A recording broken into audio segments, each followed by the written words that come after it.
Good evening and welcome to Screentone Club. This is your episode being recorded a little early on the 19th of May 2019 for release on the 28th of May 2019. This is your fortnightly look at manga. We will focus on joint discussion. I'm quite excited about this episode, honestly, because we've got a pair of really interesting series to dig into for you today. We try always to make an interesting show, but I'm really excited about these. Also, we're going to announce some new additional shows, some series to read at the end of this. And a quick note, if you like this series, you can support us on Patreon.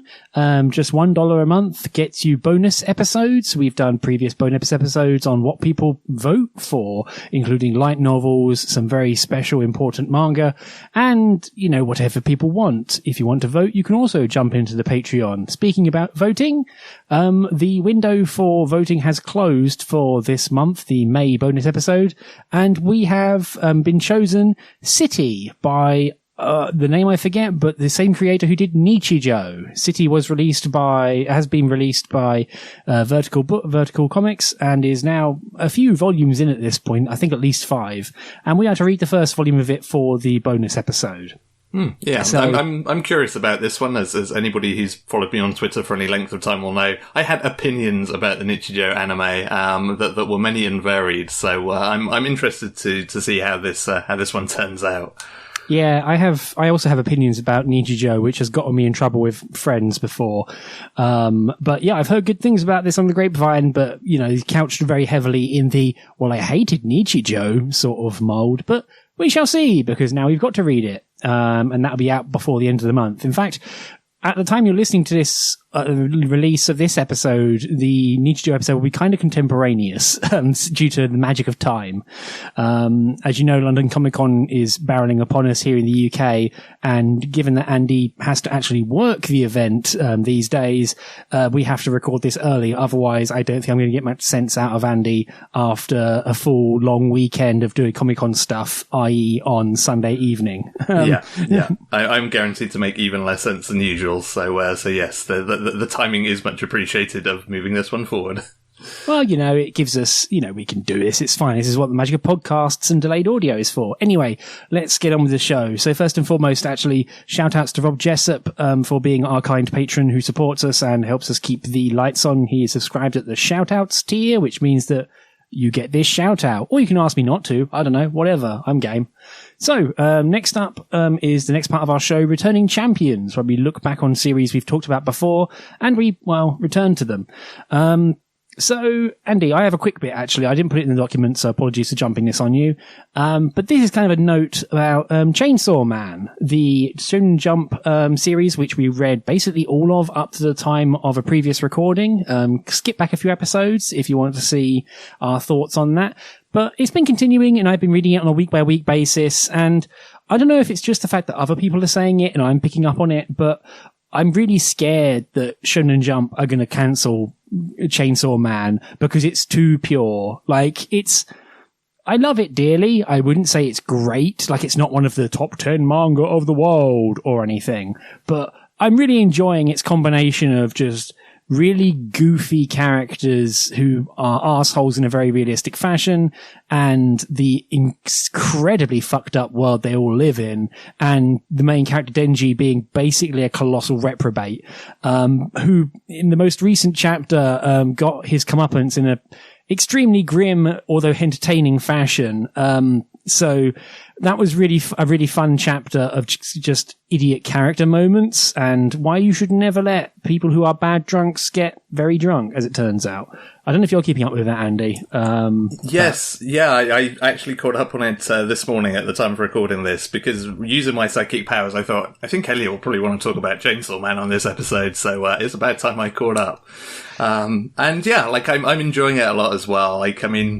Apart from this latest installment, I like having literally the grossest thing I think has ever been committed to manga, which I would just say I'm glad I read that before I had my breakfast, not during or after my breakfast. Yeah, you don't want to read that while you're eating your cornflakes, do you? Yeah, because that was oh no. But yeah, I'm really enjoying it. The previous kind of major story arc was fantastic. I feel like it was kind of a perfect kind of a perfect blend of all the things that makes that series good. Like, it managed to kind of push together sort of the goofiness, the more serious stuff, like a bunch of character driven stuff, and, you know, some decent kind of more action led stuff at the end, and kind of managed to roll it all together into a really compelling story arc that definitely kind of, anything I was wavering on about the series, it kind of sold me that, you know, it's worth keeping up with. And so, yeah, like, I do hope that it doesn't get canned. Like, I can certainly see why that would happen, like, from what I've read of it thus far, but I would like to see where it goes from here, because, it continues to have some interesting hooks to it that I would like to see kind of fleshed out and continued in terms of both its big picture and its character stuff. Like, I feel like it's done the backstories of its various characters really well in a way that Shonen Jump kind of series don't always bother to do. Yeah, I think some of the interesting parts for me is that a lot of the character development comes through in moments of extreme high tension. Like at the start of the most recent arc that just concluded, you're introduced to a pair of, like, basically red shirts. This woman and this guy who are kind of just there to sweat in the mid foreground, and they have their own deals about how they get by and kind of are just shat upon by the world. Like, there's a really fascinating wild streak in this series, which kind of speaks to me and I find interesting, just in this case of, oh, these are real people who exist in, like, this inequality based insane system that also has devils in it, ? Like, everyone involved in this series, apart from maybe Makima, but you have to wonder if she's got something up her sleeve. I think she's got nothing but things up her sleeve. But every character is just someone who has basically been dumped upon by the world and is muddling through somehow. Yeah. And yeah, as you mentioned, that page in particular, that chapter was quite possibly one of the grossest things I've read in a long time. At least what didn't involve wanton violence, although I suppose I felt psychically violated afterwards. But yeah, I remember reading about it on Twitter, and someone said, I'm not going to tell you what it was, but that was hella gross. And I read it and I'm like, well, that lady was right. That was gross. Yeah. Indeed. But yeah, I do think that's one of the interesting things kind of about its characterization is, you know, the typical formula for this kind of series is that a lot of, if not all of the characters all kind of, and this is I think something that we kind of talked about when we first discussed this series, that, like, all of the characters in your typical shonen manga, like, they have, you know, a mission, quote unquote, you know, they have, like, you know, I have to kill all the Titans, some kind of big grandiose thing that kind of ties into their job that they must achieve. Whereas a lot of the characters in this series don't really have any such ambitions. They are just kind of, this is just their job that they've fallen into for whatever reason, because it's just the thing they have to do. And, like, it's not really about any kind of, like, grandiose revenge for a lot of these characters. It's just about surviving and kind of, you know, earning a living, basically. And it's kind of, like, refreshingly different from the norms of this kind of series in that regard. Yeah, there's a thing that it reminds me of, like, this is a really weird pull, so forgive me, but in the Neon Genesis Evangelion TV show, there is a very important plot event that happens at one point, and basically Shinji, the main character's guardian, Misato, basically, like, with her arm in a sling, runs out into a field and yells after his giant robot, saying, do it for yourself, like, fuck everyone else, stop listening to people, maybe listen to me, I'm your guardian, but, like, stop listening to other people and just do what you want. And I feel like there's a lot of moments in this series that kind of echo that for me, where it's just someone saying to someone else, like, look, you don't have to have my fucking stupid reason for doing what I'm doing and hunting devils. You have to find your own reason. And the faster you do that, the more likely you are to not fucking die. There's a lot of that in this series where I feel like there's a lot of case of, like, look, you don't have to have a good reason for doing it. You just have to have a reason. Otherwise you're never going to cut it. So it's a really fascinating thing. I don't know, maybe it's just me who wants those two to be drawn together, or maybe it's just Evangelion withdrawal at this point. But that's the feeling I get from this series, and it kind of feels good when you see that in, you know, communicated in the page. Yeah, and I think above all else, it's just kind of refreshing because it doesn't turn up that often. Like, you know, I could have a list as long as my arm of series where, you know, every character has you know, all these driving forces that are very plot relevant. Whereas here, like, you know, there is definitely aspects of that, but there is just as much of these characters that's just like, I don't know, this is my job now, so I just hope I don't die too young. And that's basically it. Yeah, it's a good ride. But yeah, I'm still honestly, I mean, I know why Golden Kamuy is not in the Shonen Jump app. It's because it's hella violent. But man, I have no idea how Chainsaw Man is not already been like shoved in the censorship dumpster for all the just, oh god. There's a moment where like Denji, the titular Chainsaw Man, discovers a way to allow his powers to be self-satisfied, like self-powering, and it is the grossest shit in the world. That's even, I'd say that's almost worse than the other gross thing, but he figures out how to make his powers last more than like 40 seconds, and it is the grossest thing in the world. Yeah. But basically, while shouting, "Hey, I've become a perpetual motion machine," it's like, oh, this is just no. Yeah, and the entire extended cast are like sat back watching him for approximately 3 days, going, "Well, that guy's a fucking idiot." Like, oh well, let's just wait it out. Oh. Yeah, and I think that's the part that kind of then compounds that whole thing of just like, by the way, this then happened for days. And it's like, oh, okay. Yeah, and then you just got Power making some atrocious one-liner. And it's like, oh, Power, if you weren't a funny character, you'd be the worst person in the world. God. Anyway, so yeah, that's Chainsaw Man. Sorry, I went a bit long on that, but yeah, I'm enjoying it greatly. I don't know why I keep thinking it's going to get cancelled. I think because other people are scared it's going to get cancelled, and it's become an echo effect in me. Yeah, I think it's just one of those things you look at kind of every major kind of point of what that series does, and it just feels like it almost feels like it's just giving the kind of the Shonen Jump formula the middle finger, and you just imagine that there's somebody sat in some big chair somewhere at Shueisha just like frowning whenever they see this, like, I'm not sure this is what our readership would like, you know, and I think that's where the paranoia comes from, that it kind of feels like it doesn't belong, and that it's being willfully kind of, you know,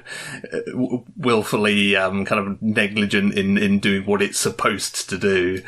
Yeah, I mean, other more interesting Shonen Jump series have been cancelled for less, so, you know. Anyway, let's not go down there. That way lies pain. Anyway, moving on to our main part of the show, our picks for this week. So first and foremost, if you don't mind me jumping ahead, Andy, with mine. So this is a series that I've wanted to put on this show, quite frankly, since we actually started it. I've been really looking forward to talking about this. I've even had a previous set of notes that I wrote and then accidentally deleted off my computer. So this time I have written notes, so I can't delete them. Don't trust computers, kids. They're bad. So this is Girls Last Tour, Volume 1, by Sukumizu, who has a very active Twitter feed, and is published by Yen Press. The series is currently at this point complete. It is 6 volumes long, fully translated into English, and you can buy it from digital stores. I personally bought it from Kobo because, much like Yen Press's other titles, it's cheaper from Kobo. You can also buy it physically. I've seen it in stores, and you can also get it from other digital stockists. So, Girls Last Tour, if you want the hella reductive version of this, it is basically like squishy looking girls doing a blame, but with way less depression. So basically, Chito and Yuri, 2 girls, have a Kettenkrad, which is a half-track vehicle that was in World War II, and it basically has a motorcycle front and handlebars and a tracked rear bed where you can sort of haul shit around, like people and guns and ammunition. And they are burying around this basic megastructure of a stratified city, and they call it the city, and it's taking place in quite an evident sort of post-apocalypse or post-human age where you don't see people, like things are falling apart, the infrastructure isn't working, like some self-sufficient elements of society, like drains, continue to work because you don't need active intervention. Some parts are falling into ruin. You know, you don't know if the lights are going to turn on somewhere. You don't know where it all leads. They meet a cartographer at one point in this volume, and he's basically like, yeah, this is kind of all wild.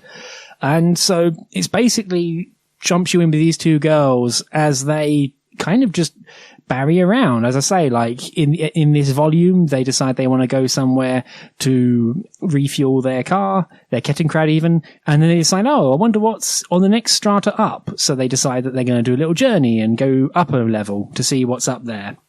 And it kind of continues from there. From what I remember, I've read volume 2, but I haven't read further than that. I've been kind of saving it, to be honest, because I really enjoy it. But basically, it's much like a post-human, inscrutable environment, adventure. But in this case, there isn't, the environment and the robots within it are not trying to kill them. In fact, I haven't seen a robot yet. But this is a way more chill and way more relaxed sort of apocalypse of like, well, we're the last 2 people here and we can only depend on each other. So let's drive around and see what we can see. It starts very much in a case of, these characters are already on a journey, and, the first chapter is quite a good standalone thing of just, oh, we're journeying. Why are we journeying? Because we can and because we are.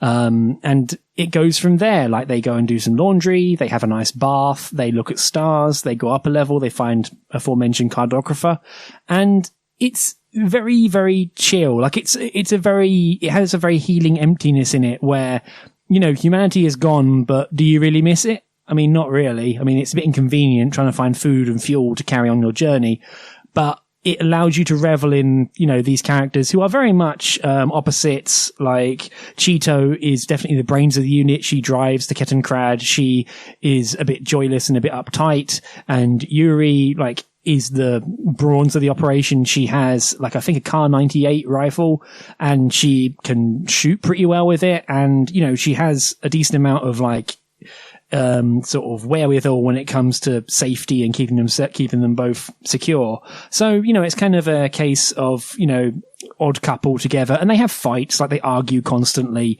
They often have differences of opinion. They have full on punching matches at times because they get on each other's nerves, but, they're kind of inseparable because they work well together. And frankly, in the post-apocalypse, who else are you going to rely on? So yeah, it kind of goes from there. It's an amazing sort of mashup of anachronisms because it is this future sort of city, but also most of the technology you see is World War II era, like the tanks and discarded weaponry and the Kettenkrad itself, and, the rifles and guns they use, and a lot of the rather, utilitarian graphic design on stuff. But it doesn't really worry too much about it because it's not like it's telling you, oh, this is a mark, blah, blah, blah, blah, blah, like Ghost in the Shell style. It just kind of lets you immerse yourself in the world. And from there, so I really, really enjoy it as a very chill apocalypse. But it's time spent with the characters and them kind of very loosely poking at the world as they drive on top of it. But yeah, I'm a big, big fan of this series. I have more to say, but I want to see if you like it, Andy. Yeah. I mean, I'm kind of with you on this one. I mean, my kind of first introduction to this was via the anime adaptation, which I meant to mention. Yeah, sorry. Yeah, which I watched and enjoyed all of. So yeah, I was kind of looking forward to digging into the source material, and judging by this first volume, the anime is a very good kind of faithful adaptation of the source material, which is always good. And yeah, I really enjoy it as well. The two characters kind of, they work exactly as is required of them in this scenario. They're kind of if you boil them down, there's not a huge amount to them as characters, but kind of as a double act, they work really well together. Like you say, it's not always just kind of happiness and roses. They have fallings out and arguments over stuff, but then, they have that kind of typical friendship thing going on where you fall out over something and then 2 minutes later you've kind of forgotten about it. And so the way they bounce off of one another is really enjoyable throughout. But I think the thing that I really like the most about this series is the way that it kind of presents its worlds without ever really feeling the need to delve into any kind of exposition about it. It lets you discover and learn things about this world organically for the most part. I mean, a really good example of it in this first volume is there's a point where the girls come across kind of a sign that's written in Japanese, and they basically say, well, we can't read this. And there's no further comment on that. So you're left as the reader thinking okay, that either means that these two girls just can't read full stop, or maybe they just can't read this language. And then later on, kind of, you see she is, writing, and she's writing in clearly a very different language. So you then kind of get another layer built onto that story of okay, so they understand this language but not Japanese, so is that a nationality thing, or is this a time has passed thing? And it's little things like that kind of let you sort of immerse yourself in that world, and kind of it answers questions, and then it throws up other questions, and it just kind of fosters and informs this kind of general interest in the world around these two characters. Like, you know, it would be so easy for this series to have had a character turn up and then be like, well, as you know, when the war happened or whatever, and kind of give it that whole, like, here's the story of why everything is the way it is. Whereas this is very much kind of first and foremost, it's like, here is the world, here are the two characters in that world, and you can kind of take or leave the world building stuff as much as you like. You know, you can just kind of ignore it and focus on the characters, but I find it really interesting just kind of picking up and digging into the little things that you get to kind of see and learn as they go on their journey that kind of helps to build up a picture of kind of how things have ended up the way they have and kind of why things are the way they are. And you never really get any definitive answers, but that's something that I know I feel like I get a lot of mileage out of, just kind of putting together the pieces myself as the two girls kind of progress through this world. Yeah, the two characters, Chito and Yuri, they provide, I mean, this is one series I finally remember the characters' names, so you know I liked it. But they have a really good dialogue, as you say, like they have a dialogue which, you know, mirrors your own interest and inquisitiveness about the world, but also they sometimes just go, well, that happened, I guess, whatever. So they just get on with it because they've got stuff to do. I mean, it feels like a strangely freed world where people can seek out what they want to, completely unmoored from everything. I mean, there's already a clear case where there are certain rules, also like concepts of the world where it's in stratas, one level is built on the next, and they hypothesize, but it's not said for sure, is that, each civilization just built on top of the last one because it was easier to do that than have to adjust anything below them. So there's already a very interesting mindset for how the world is structured. And when they get to this like elevator, you know, most of the way through the volume, the characters admit, like, well, there's a character they picked up, the cartographer admits, well, no one actually knew how to get the elevator working, so they just strapped this other elevator onto the side of it that we're going to use, because no one knows how to use the main one. And that's really fascinating in its own right, of like, oh, clearly there's been multiple rounds of people forgetting stuff or technology going out the window because they don't know how to use the lift, and so they just bolt one on the side. So that alone is a very fascinating part of it. I mean, again, I'm going to keep referring to Blame because I love it dearly and was reading it semi-recently, but Blame in particular has like a homogeneity of the world that is surrounding them. And it is awe-inspiring and huge, but it is very much like, you know, there's different ages to it, but it's very much the construct of a single mind, which is the internet gone rampant. Whereas in this case, it's, you know, the world is the work of humans, probably machine helped, but you know, there was a conscious mind behind it, which then means that everyone who is still living in it after the fact, looking back, it's a case of, well, what the hell was all this then? You know, which is the general sort of crux of quite a lot of the discussions they have. Yeah, I also find it kind of fascinating, like how, you know, the world is set up in a way, you know, I mean, effectively a lot of the reason why kind of any of the characters we see in this series that are traveling around is just to kind of, you know, to find food as much as anything else. And like it has these really interesting moments where it kind of tilts that almost into what you're expecting the series to be. Like there's a moment early on where, you and Chi are kind of talking about, like, why have people, like, in the past made all these weapons? Like, surely there's other stuff they could have, like, spent their time and resources on. But there's a point where they kind of find a bunch of food and, basically, like, I think it's Yu holds Chi up at gunpoint for, like, the last bit of food. And it's this weird kind of very brief, unsettling moment where you can kind of, like, see through the looking glass of how this could end up. And then it just kind of turns into like, I was just messing, you know, it's just these two girls goofing around. But it's just this weird kind of lens into like what this world is very much on the brink of, because the suggestion is there that you know, clearly resources are not infinite and there is not kind of any real means of production that's in any kind of like active working order. And it's one of the other things that I find really intriguing about this series is that it is very lighthearted and very easygoing, but it's not afraid of having these little moments that kind of nudge you in the direction of like, this world is also kind of messed up. So like it could really go south at any point. And it's a really interesting kind of juxtaposition that I don't think any other series like this would normally kind of try its hand at all. Yeah, it manages to, in the first few chapters before they find that cache of food, they very calmly sort of point out, it's like, well, we're running out of food and we don't know where we're going to get more. And it is the case that the characters, like, they're very much looking down, like, at, like, not with a bang but a whimper style ending of like, well, we could just run out of food and never find some, and we could be stranded, and that might be it. So there's not resignation to it. They don't go the whole way there, but there's the intonation of like, hey, this could just end at some point because we just come a cropper, like, which is grim, but is also kind of a weirdly relaxing sort of state of affairs where it's like, well, if we lose, we lose, and that'll be it. So, there's kind of an insignificance at play in the world. I mean, one of the first things it does is, at the end of the first chapter, the very good potted first chapter is, oh, here's the sky and like all the stars, and aren't you insignificant? And it's a good 2-page spread, and it does kind of wear its heart on its sleeve a bit, but it works really well as a way of laying out its stall at the start. Yeah.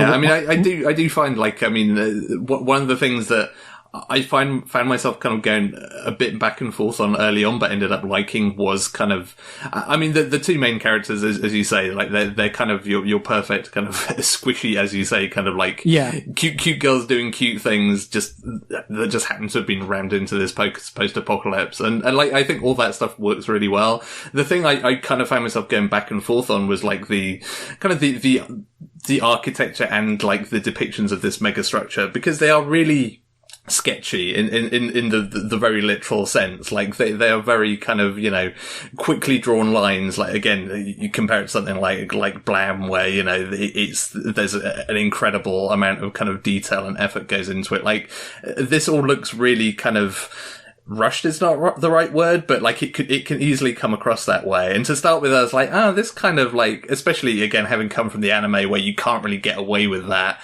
like that kind of like felt disappointing to start with. But by the end of that volume, I found myself really liking the way those kind of vistas and all of that architecture was depicted. Like, it somehow actually works really well once you sort of get used to it in the context of the series. Yeah, I personally really like it. I mean, I definitely noticed the lack of detail in some cases, but it also works in like it works in a vaguely impressionistic style. That there's a really good panel where, like an item is falling out of a lift and you see the undercarriage of the lift, and it's really indistinct. Like, there's very few lines to most of the detail, and it's all very sort of, as you say, rushed. Like, it's like, draw a few C's here, draw this. And I feel it works really, really well because it kind of focuses on the interesting parts of the world that are themselves interesting and lets you fill in the rest, which, if you're looking intensely at each moment of the arc, you're like, well, this wasn't drafted entirely, but it's more interesting to me as a result because it's very much a case of, well, it's a lift, whatever. We're just going to skim past that and let you get the feeling of where we are from the art. And I do like the sketchiness. Like, I'm always a big fan of, like using very thin very thin ink and, going hella detail on the lines. So the backdrop, it's kind of interesting in that way because it allows you to kind of fill in the details, and it does have a very powerful use of light and dark. Like at the very end of the volume, they go up to a new strata, it's night, and they have like street lights all over the place. And, there's a lot of case of like whiteout being used all over the place, but it works really well for me in like making it really stark in the differences that you see. One other thing about the art in particular is the main two girls, more than anyone else we've met so far. But they are basically really blobby. They are really squishy. They look like ice cream cone people almost, which initially you're like, oh, this is like weird, like couldn't even be bothered to draw them to moe, where they're like weird, blobby, like MAD sort of level art. But it works really well because it's expressive as hell, and it allows the characters to look really weird and just get stretched and squished and turned around all over the place. And it still allows them to be fully expressive. It's just that their sort of default state is like Manju face almost, where they're like a dumpling. Yeah, I think that it really does work in that regard. And I think also like on a kind of different level, like because it doesn't go for like a more moe look, like it also manages to sidestep kind of sexualizing the characters at all. Like there's, a scene pretty early on where they go and take a bath, and it's like, it doesn't feel like it's trying to do that typical manga thing of like, oh, here's the bath scene. It's just like, these two girls need a bath. They haven't had one in a while. And like, it just feels very normal, very simple, very plain and everyday. And like, that's the kind of thing that I think kind of accentuates the series as a whole, because like, it clearly has its focus of what it wants to do, and it never feels the need to kind of, you know, pluck that low-hanging fruits. And, you know, I mean, we've talked about, you know, some other manga recently that doesn't manage to kind of resist those urges, especially kind of early on when it's maybe trying to get readers. But this is very much just like, hey, this is just how it is. Yeah, they literally have a Hot Springs episode in this. And it gets away unscathed, which is great. But yeah, I really like it because, I mean, the characters are wearing huge, like, military jackets to keep warm because it's cold. And when they get out of them for the bath, it's like, oh, here's a bit of steam, but this isn't here to titillate you, idiot. This is to show the characters having a bath and really enjoying it because they haven't had a bath in weeks. So, yeah, it really works. And it, as I say, it still makes the characters look fully expressive. And it allows them to get away with a lot of like expressions without having to go hella detailed all the time forever. Yeah, and it really makes the volume's comedy work in particular. Like it's very much, you know, there are some good gags, both kind of, you know, physical and verbal in this volume, and like all of those are kind of helped by that expressiveness and by kind of, you know, the way the characters look. I feel like, you know, especially the more kind of slapstick stuff, like when you have those sort of very malleable characters, you can make that stuff look real funny. You know, it's kind of, you can split the difference between the kind of, oh, that looks like that would hurt, and like, that just looks real goofy. Yeah, I mean, they do snap into having, you know, proper sort of like facial structure sometimes, but it's rare, especially in the case of Yuri, who is basically always kind of gazing off into the middle distance somewhat blankly, which makes you worry for her quite a bit. There is a really good gag, actually, which I'm going to call out. I know it's not fun to like explain jokes, but there's a really good gag where they find a fish and eat it, and then they take the bones and just like very gently lay the bones into the river from where it came. And it's like, well, what are you accomplishing there? You're just putting you're just littering now. What is this? I just find that visual gag really funny because they're doing it so delicately and saying, oh, we've stripped the fish, and it's like, well, you ate it. Yeah. It's a pretty good gag. But yeah, I've read volume 1. I've got the other 5 on my tablet ready to go, but I didn't want to like burn through the whole lot before this because that'd be kind of mean. But yeah, I really enjoy this series. It kind of balances, it pulls off a very powerful, very difficult balancing act, both in mood and presentation, that I find kind of laudable, honestly. I didn't watch the anime, but I do constantly think I should go back to and watch that after I read the manga. That can go on to the like forever backlog, I suppose. Ugh. Yeah. It's definitely worth checking out. I mean, I don't know like how far through the manga it gets and whether it covers the whole thing. I'm really not sure, but yeah, like given that this is only 6 volumes, I can definitely see myself kind of going back and reading the rest of this, because it's a weird one, because like in one sense it's just a very kind of chilled out experience to read, but there's also just something unique about it that it's almost kind of intangible, and kind of like how it feels sort of, you know, emotionally to read it, because I think because of its setting and because of the way it frames certain things, like there's sort of a depth to it, and also a certain kind of delicacy to it that I really appreciate. And I think the manga actually, like, it's probably the one thing it does have over the anime is that it just lets you luxuriate in it that little bit more, just simply because of the nature of the medium. And I'm kind of into the idea of just reading the entire thing in its sort of native form for that reason alone. Yeah, I feel in its greatest strength. I agree with all that, especially like my feeling of its real strength is that you do have this double act to have this ongoing discussion, and you know they fight, they squabble, they discuss things, but I like the fact that neither of them is an expert. Like, it's not like you're being exposited at constantly.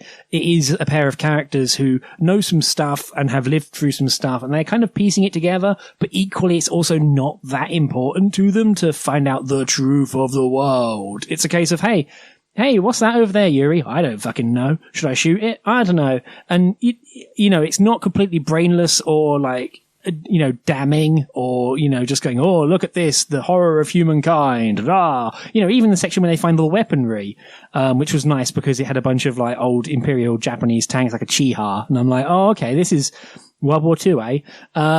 But equally, they're like, oh, why'd they spend so much time making, as you said earlier, sorry, Andy, I'm repeating you, but they even say like, oh, why'd they spend so much time making weapons? And then one of them says, well, if there's 3 people and food for 2, what are you going to do? So yeah, it's kind of a fascinating discussion that a lot of series of this kind don't sometimes pull off. Like we read that Giant Spider and Me not too long ago, and that was like, girl talking to spider, and kind of vaguely unsatisfying as a result. And as we mentioned then, the post-apocalypse part may as well not exist because it was kind of nothing. Whereas for this series, I feel like every part of it that we've seen so far is a core element of it. Yeah, for sure. Like the post-apocalypse, informs the rest of the series, and it is an important part of the mix. And I mean, it's interesting in a way. This almost kind of circles back around to our Chainsaw Man discussion just now, and that a lot of other series would have kind of taken this setting and these characters, and they would have had some grand purpose of, we need to get to the center of this world, or we need to activate the thingamajig that will, save humanity or whatever. But that's not it with this series. This is just a couple of characters who are just getting by and, doing what they need to do to survive. And there's nothing grander or bigger to their ambitions than that. And that is kind of refreshing to read sometimes. Yeah, like they're not on a sacred mission. They're just a pair of girls in a track. So, yeah, it's cool. Also, there's a nice note in the back from someone who helped with the scripts and military setting of Girls on Panzer, who assisted in the creation of the Kettenkrad for this series, which was, a nice little nerdy sweetie at the end of it for me, because I'm a big dork. So... That's been Girls' Last Tour. So yeah, really enjoyed that. I'm going to keep reading it. From reading the author's Twitter feed, I even feel like perhaps the fame or reach of it has even gone beyond the author's sort of expectations, because they're still posting little sort of cute little images of Cheeto and Yuri on there, which is nice. I hope they can pull off a second series, a sophomore effort, I suppose the phrase would be. But time will tell. I feel like that was my kind of bonus at the end of reading this volume, is I saw the author's Twitter handler is I should just look at this, and then just spent quite a while just flicking through, looking at all the illustrations they'd made of Chi and Yu, and being like, yeah, this is cool. Yeah, cool. So, that's been Girls' Last Tour, Volume 1. And so moving on, Andy, your pick for this week, a very...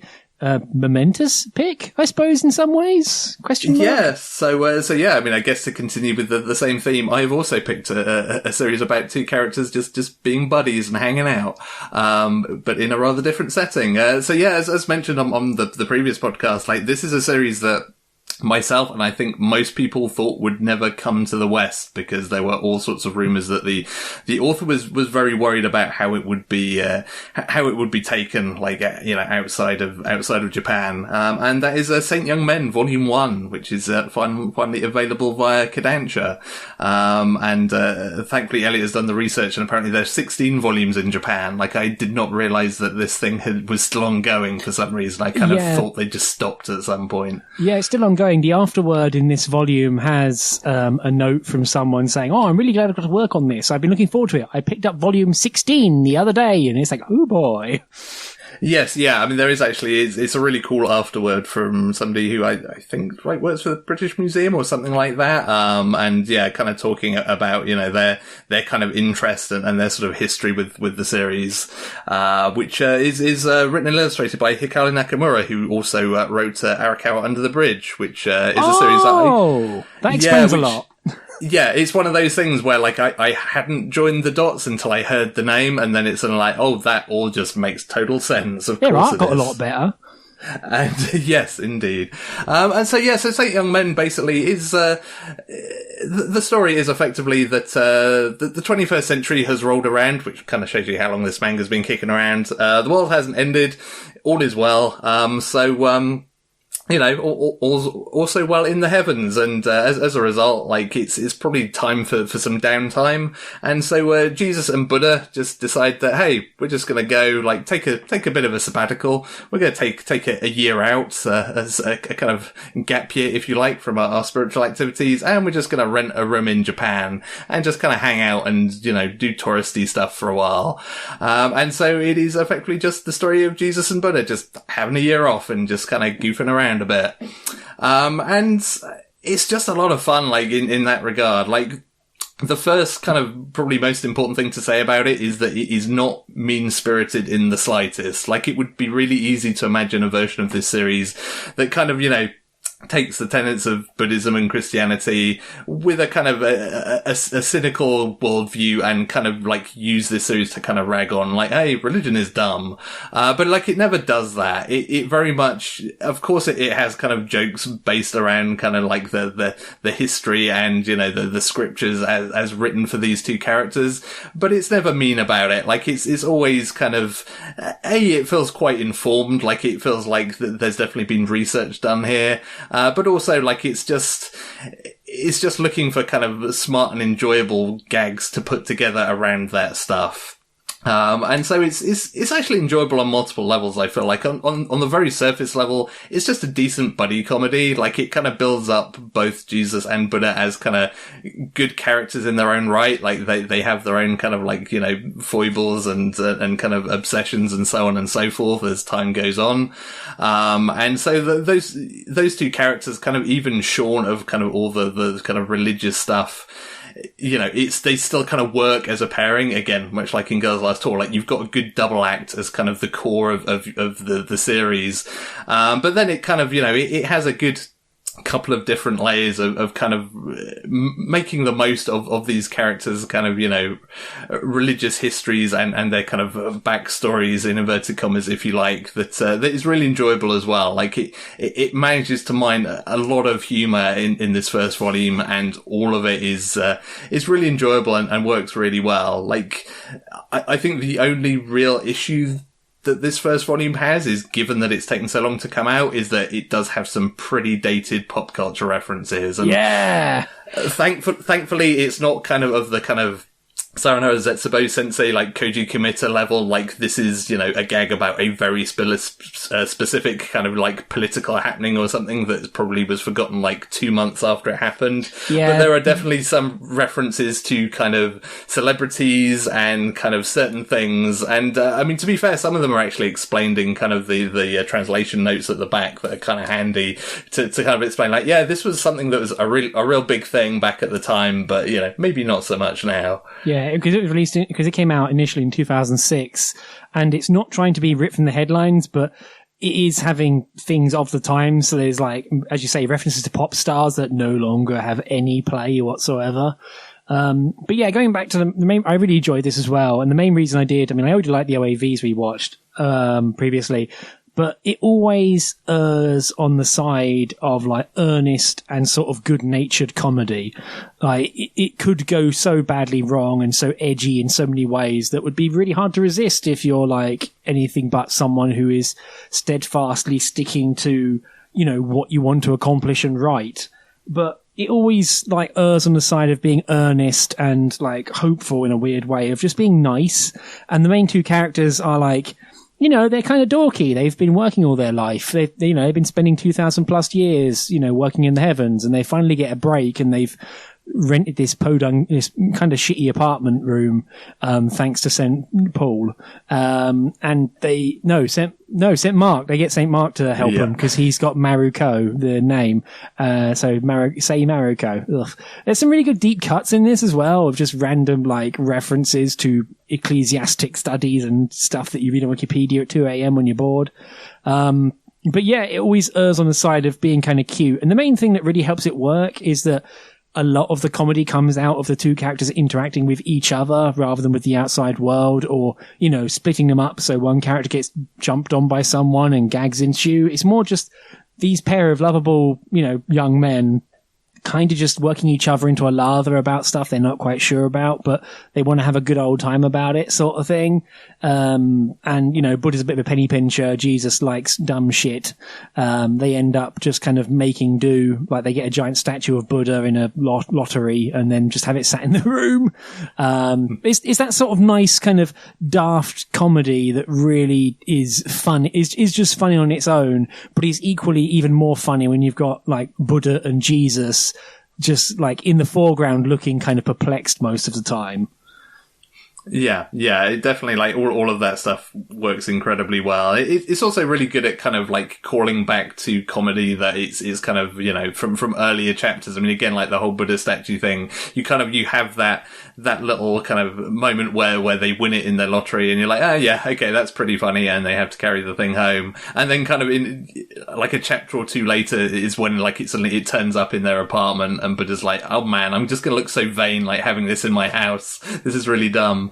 And it does that with a few things where it sets up a gag and kind of, you think it's done everything it's going to with it, and then it just brings it back later on and just kind of, like, manages to wring a bit more out of it, which is really good. And I also forgot to mention, I really enjoy how both characters have a really strong t-shirt game in this series. The t-shirt game is really powerful, but also the t-shirt game is just a really funny gag, because initially I thought I'm guessing at some point it was a throwaway once gag, but it then becomes apparent that, like, all the weird deep cut t-shirts they're wearing are being made by Buddha as a secret hobby. And, like, you know, they were saying, oh, sometimes I send t-shirts to Mary, you know, my mum, and they end up coming back to me anyway. And it's like this weird sort of divine re-gifting going on. It's real wild in that way that, again, it's a lot of the humor comes from very daft situations these two find themselves in, like going to a festival, going to a shared bath. The landlady is a nosy bitch. That sort of thing. It's that sort of crazy thing that's really fascinating.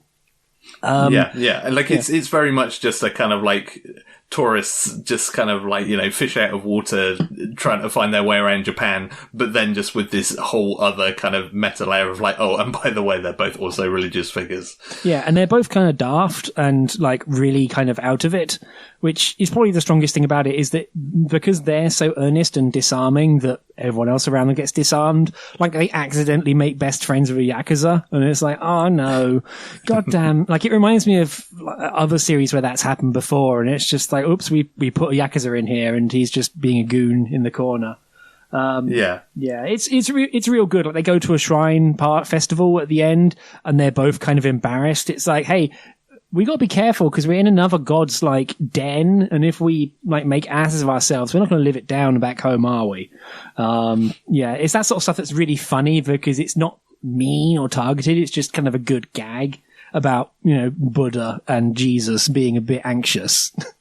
Yeah, for sure. And it's also like, I feel like it's also a real good looking series in terms of its artwork for the most part. Again, like it does everything that it needs to kind of with its characters and with their kind of expressiveness. Like it has a lot of fun with those characters as well. It's like, you know, if Buddha's been too virtuous, he just starts glowing, which is like a constant problem for Jesus. Like, oh no, you're glowing again. You need to like think of something like less pure, please. Yeah.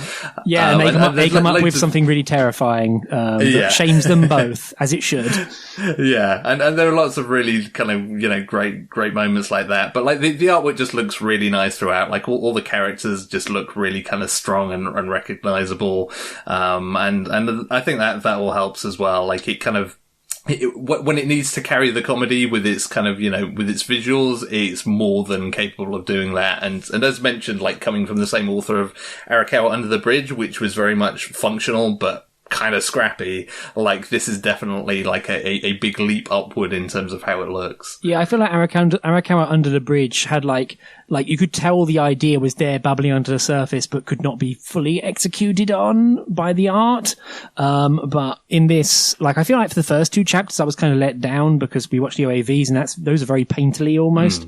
But the first two chapters of the manga look really scrappy, where you can tell they're kind of trying to, like, you can tell that the author is trying to, like, work out their palette of how they're going to represent these characters and how they operate, and, you know, just kind of get that down pat. And then about a third to half of the way through the volume, they seem to figure it out, and they're like, oh, this is how I'm going to do Buddha, this is how I'm going to do Jesus, this is how I'm going to draw them and where their boundaries are. And everything gets a lot tidier, which is honestly quite nice because it allows for a lot more visual clarity in the work. So yeah, you get a lot more sort of play out of the characters. And like, they're both gormless goofballs, which, you know, helps a lot. So yeah, the art really comes into its own about halfway through the volume when it's like, okay, here's my toolkit for these characters. Here's how I'm going to draw like Buddha's ears and stuff like that. So it all kind of starts to work. And there's like an ongoing gag where, like they miss a train, and so Buddha gets stuck in a manga cafe and reads all of Tezuka's Buddha overnight, which is such a good gag. And it keeps coming back, and it's always funny because it's like, this is weird. Like you're reading your own pseudo-biography via manga. What's going on here? It's a really wild sort of just gag, and it's like, okay, what do I do? Yeah. And it's also kind of meta as well, because even Buddha kind of like references that of just like, yeah, this is weird. Like I'm basically like reading like this this fictional version of my own life story, and I'm kind of really into it. But also like, why am I reading this? Yeah, I mean, at one point he's showing Jesus, and Jesus is like, and it's like, hey, don't read that bit. That bit's embarrassing. Hey, that's volume 2. What are you doing? So yeah, one thing that's also really helpful, and this kind of goes back to ongoing theme, I suppose, of this podcast, where the translation notes at the end are very, very good. They're really helpful, both in like, the fact that this is from 2006 and some of the references are old, but also in the fact that like, this is really minor, but it doesn't make any assumptions on prior knowledge you may have about either Buddhism or Christianity. Like, it'd be so easy just to be like, whatever, Western audience, I bet they're Christians, but like, in this case, it's like, no, it's equal opportunity of like, okay, this is what this is referencing to, this is what this is referencing, this is what this is referencing, here's why, the comic itself is strong enough to not have to rely on translation notes to be funny, but the translation notes definitely help bring out like all the research that's been done by the author into the jokes that are being told. So that's really, really good. And I really enjoyed that, like, as a fact that, you could tell that a lot of work went into the translation notes, which, was a nice little treat at the end of the volume, quite frankly. Yeah, I definitely like found them interesting, and again, like even things that I hadn't quite like picked up on, like the whole Saint Mark thing that you mentioned, like even as a delayed kind of, as we've already mentioned, like explaining a joke normally kills the joke, but actually like having that one explained to me was just like, oh yeah, actually that's great, and I just like got a very delayed laugh on that one because it's like, oh okay, yep, I get that now, and so stuff like that is real good. Yeah, it's a real good jokes, and yeah, it's just, and also sometimes it's just dumb shit, like people making fun out of Buddha's hair. Man, I bet drawing that got real boring after a while. I was gonna say, talking about like them locking in kind of the character designs, like I imagine they must have been some conniptions over like having to draw Buddha's hair in every panel. How can I make Buddha wear a hat? Is that allowed? Is that blasphemous? Yeah, it's like, no, only elephant ears, apparently. Yeah, but so I really enjoyed it. I mean, I already liked some of the humor in it because we watched those OAVs, but I'm really glad this is coming out now because it feels like I feel like manga as a whole is more mature and has a wider audience, so that like a series like this won't be missed or just become this weird sort of hidden child that people talk about but no one actually bloody well reads. It's digital only at the moment, so hopefully if it does well, then it will get a physical release. But yeah, I'm really enjoyed it. As you say, some of it's dated, but it's just kind of really refreshing to have this kind of like laugh out loud comedy that has slapstick elements and has goofy elements and isn't mean. So yeah, it's just really pleasant to read. There's a lot of bless these boys. Hey, wait, these are religious figures. What the hell? Is that weird? Like, Yeah. I mean, that was the thing. That was kind of like, at the end of the day, like, pretty much every chapter made me laugh out loud at least once. And kind of when you're talking about a comedy manga, like, that's kind of the core thing at the end of the day. Like, did it make me laugh? Yes, it did. Therefore, recommended. Yeah, there's a really good bit where they're trying to figure out if they apply for old person's discounts at a theme park. And it works on so many levels. It's a really good gag. It's just like, yeah, okay. This series knows what level it's on. Yeah, which again is like another good example of a gag that it then kind of follows through on later on, because they get on the roller coasters like, oh, not allowed on here if you're over 80 years old. And then Buddha kind of freaks out like, oh God, like, I can't be here. Yeah, that announcement really screwed him up. Also it really helps that they're both, like, as I say, again, they're both dorks, and Jesus is totally not helping in that scene. Like, he is being a friend and a buddy who's really excited to be on the roller coaster, but equally is just making Buddha like shit a brick. A phrase I'd never thought I'd say in my life. So. Yeah, and I think actually that chapter as a whole is a really good example of kind of how they nail down the interactions of those two characters as just like two buddies, because they both have moments where they just get so caught up in what they want to do that they're completely kind of blind to what the other person does or doesn't want to do. And in the end, they kind of figure it out, but kind of almost too late. And it's just like that typical thing of like, you know, a group of friends where, you know, some people get way into stuff and just completely forget that, like, oh yeah, this is not really your thing, is it? And it's a lot of things like that are really enjoyable. Yeah, everyone being far too polite and trying not to impose what they want to on others, which then leads to no one actually doing anything they want to. Weird. It's almost like they based it on anime nerds. God, any group of friends at a Comic-Con end up with no one being happy. Elliot Page 2020. So, but yeah, that's Saint Young Men. Did you want to say anything else, Andy? Sorry, I feel like I keep jumping over you. No, I think that's everything. Like, I think much like Girls Last Tour, I would definitely recommend this, and I will certainly be thinking about picking up future volumes as they arrive. Yeah, definitely. Really enjoyed it. It delivered, which it sounds like a really lame way of putting it, but like, this has had a lot of anticipation built up around it, and now that the manga itself is out, it's like, oh good, it's good, hooray! Maybe we'll get those OAVs one day. Who knows? Or that movie. Who knows? But yeah, it's the good stuff. Yeah, I mean, in a way, that's almost kind of the greatest compliment you can pay it, is that it's kind of had all this almost mythical status for so long, where people, you know, in the know have been talking in hushed tones about, oh, this is really amazing manga you'll never get to read because, you know, well, you'll never get to read officially, certainly, and, you know, it's never going to happen, it's never going to come out, but it's so good, you're really missing out. And the danger is that when it comes out, you'd be like, yeah, I guess it was alright, but, you know, it's a bit overrated. But it's like, reading it, you can totally see where all those hushed tones were coming from, because it was kind of deserving of a lot of that praise. Yeah, if anything, I'm really excited to see where the next volumes go, the next 15 volumes, because, you know, it clearly has, you know, a good basis from which to draw. So it's kind of, that's exciting in its own way of getting to the end of the first volume and being like, ooh, can't wait for the second one. When's it out? Ah, shit, there's no release date. Yeah, definitely. So hopefully soon. But I imagine it's probably it's something of a labour of love to translate, given those translation notes we spoke of. Given the insane deep cuts that rely upon apocrypha, like what the? So, yeah, and you kind of suspect it's only going to go deeper on that stuff as it gets further into the series as well. So yeah. Good luck, translators, I guess. Yeah, have fun with that one. So, that's been Saint Young Men, Volume 1, and moving on to what we're going to be looking at next episode. I was about to say week, it's not week. Oof. So, first and foremost, a series I have read previously, but would like to inflict it on Andy to see what he thinks, and also about to get an anime next season, is Volume 1 of Are You Lost? Which is, it's about a bunch of people stranded on a desert island and the surprisingly realist ways they try and survive. So, Andy, how about you?